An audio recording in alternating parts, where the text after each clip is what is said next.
चलिए भाई, तो ये वाला प्रश्न देखते हैं। इसमें हमें इसका मान बताना है और क्वेश्चन है कि कॉस 55 बटे साइन 35। ठीक है, तो देखिए इस तरीके के सवालों को करने का मैं आपको जुगाड़ बताता हूँ।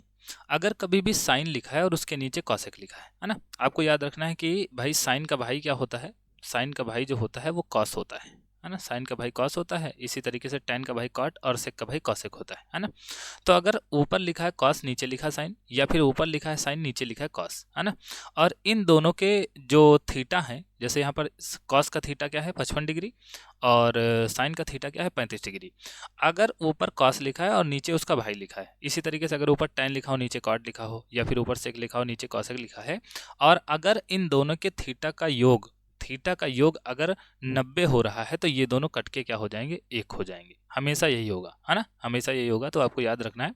हालांकि इसको जो करने का लीगल तरीका है वो मैं आपको बताता हूँ। मतलब ये तो शॉर्टकट तरीका है, लीगल तो है ये भी, लेकिन ये शॉर्टकट है ना। और जो सही तरीका है वो क्या है भाई, सही तरीका ये है कि लिखा है कॉस 55, है ना, तो कॉस 55 को हम क्या लिख सकते हैं, कॉस 55 को लिख सकते हैं 90 माइनस 35, है ना। कॉस 55 को लिख सकते हैं 90 माइनस 35, तो 55 को हमने 90 माइनस 35 लिख दिया, और नीचे क्या है साइन 35, इसको लिखा रहने दो, है ना।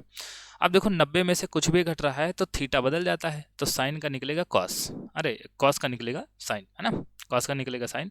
और 90 माइनस थीटा का मतलब हम पहले चतुर्थांश में जा रहे हैं, तो पहले चतुर्थांश में जो है सारे प्लस के होते हैं, तो यहाँ पर साइन 35 निकलेगा। और नीचे भी देखो क्या है साइन 35, तो ये दोनों कट जाएंगे और क्या आ गया, एक आ गया, है ना। और क्या आ गया भाई, एक आ गया। तो इसलिए मैं कह रहा था कि अगर कभी भी ऊपर कॉस है और नीचे उसका भाई जो है साइन है, या टैन है तो कॉट है, या सेक है तो कॉसेक है, तो इस तरीके से अगर दोनों के थीटा का योग 90 हुआ तो दोनों कट के एक हो जाएंगे। ठीक भाई।